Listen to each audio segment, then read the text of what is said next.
محرم کی گھڑیاں حضرت امام حسین، ان کے قافلے، ان کی محبتوں کے ساتھ بہت نمایاں ہوئیں. لیکن اگر محرم کو ہم ازل سے دیکھیں تو حضرت آدم علیہ السلام زمین پہ جو تشریف لائے محرم کے مہینے میں آئے. نوح علیہ السلام کو جو کشتی میں کنارہ ملا محرم کے مہینے میں ملا. اور لوط علیہ السلام کی قوم کو آخر کار ان میں سے جتنے لوگوں نے توبہ کی محرم کے مہینے میں. ابراہیم علیہ السلام کو آگ سے نجات محرم. ایک پوری تاریخ ہے ایک پیچھے محرم کے مہینے کے تقدس کی، احترام کی، حرمت کی ایک پورا نظام ہے. اور محرم کے ساتھ امام حسین کی نسبتیں، حضرت حسین بن علی بن ابی طالب، ان کی نسبتیں بہت عجیب ہیں. اب سوچنے کی بات یہ ہے کہ انہوں نے ہمیں دیا کیا ہے. امام حسین کی زندگی کا سب سے پہلا نظام تقوی ہے. اور تقوی نیکی کرنے کو نہیں کہتے. کسی نے حضرت عباس رسول اللہ صلی اللہ تعالی وسلم کے چچا، ان کے بیٹے حضرت عبداللہ بن عباس سے پوچھا تقوی کس چیز کا نام ہے؟ تو پوچھا نہ کرنے کا نام ہے، کرنے کا نام تو نہیں ہے. فرما دیجئے کیا کرنے کا نام، کیا نہ کرنے کا نام؟ فرمایا تقوی گناہ نہ کرنے کا نام ہے. ایک بندہ بہت زیادہ نیکیاں کرتا ہے اور پھر بہت گناہ کرتا ہے، اس کو متقی نہ کہا جائے گا. فلسفہ حسین تقوی کا نام ہے. فلسفہ حسین قربانیوں کا نام ہے. فلسفہ حسین پانی نہیں مل رہا، پیاس کی شدت ہے. میں اس جگہ کو جا کے خود دیکھ کے آیا ہوں، کربلا کی ان وادیوں میں. لیکن اس بات کا اس پیغام کا نام ہے کہ وہاں حرام نہیں چلے گا، وہاں مشکوک نہیں چلے گا، وہاں حلال طیب اور طاہر زندگی چلے گی. ایک نظام ہے. اور فلسفہ حسین سجدوں کا نام ہے کہ جنگ جاری ہے اور نماز کا وقت آیا. آدھوں نے نماز پڑھی، آدھوں نے جنگ کی، پھر انہوں نے نماز پڑھی. سجدے قضا نہیں ہوئے اور سجدے ادا ہوئے ہیں. اور فلسفہ حسین دعاؤں کا نام ہے. وہاں کربلا کی وادیوں اور گھڑیوں میں امام حسین نے بہت دعائیں مانگی اور وہ دعاؤں کی پوری کتابیں اس وقت موجود ہیں. وہ دعائیں کیا تھیں؟ جس میں اللہ کی محبت، جس میں اللہ کے ساتھ عشق، جس میں اس کی ذات عالی کے ساتھ تعلق اور محبت، ان دعاؤں کا نام ہے.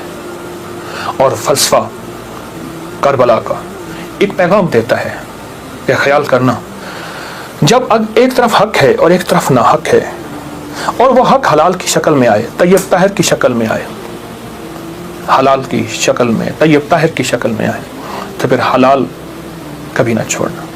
اور حرام کے اوپر تمہیں کائنات کیا تخت مل جائے، اس کو کبھی اس کے قریب نہ جانا. زندگی کا ایک سفر میں آپ طے کر رہے ہیں اور طے کریں گے موت تک.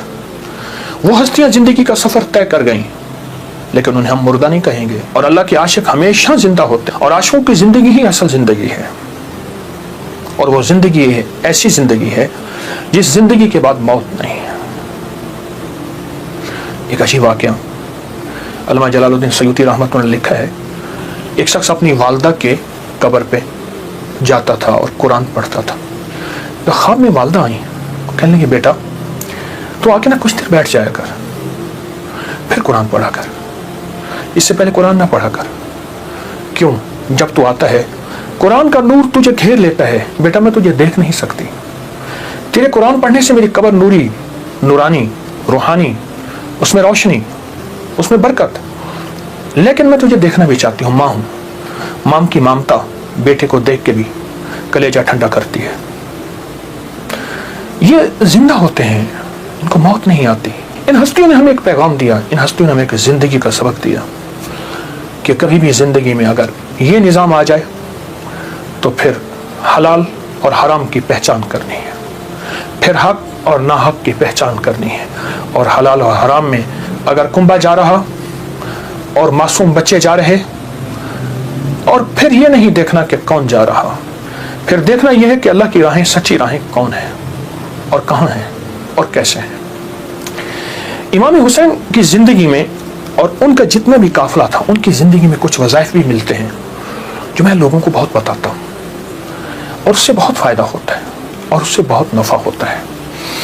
ایک عمل دیتا ہوں بہت زندگی میں کام آئے گا ان مبارک گھڑیوں کے حوالے سے. وہ عمل یہ ہے کہ آپ 2 تسبیح سورۃ فاتحہ کی پڑھیں اول آخر 3 دفعہ درود شریف اور درست سورۃ فاتحہ کی 2 تسبیح پڑھ کے اور اس کا ہدیہ حضور کے گھرانے کو ہدیہ کریں. اور اگر چاہیں تو 2 تسبیح سورۃ اخلاص کی پڑھ لیں 2 تسبیح سورۃ اخلاص کی اور اس کا ثواب حضور کے گھرانے کو ہدیہ کریں. اور یہ سورۃ اخلاص کا پڑھا ہوا ہدیہ اللہ کی رحمت سے نوروں میں برکتوں میں اور اللہ کی رحمتوں میں پہنچتا ہے 100%. اور حضور کے گھرانے کو ہدیہ کریں. اور حضور کے گھرانے میں حضور کی بیویاں بیٹیاں داماد نواسے نواسیاں یہ حضور کا گھرانہ ہے. اور اس حضور کے گھرانے میں یہ حسینی قافلہ بھی حضور کا گھرانہ ہے.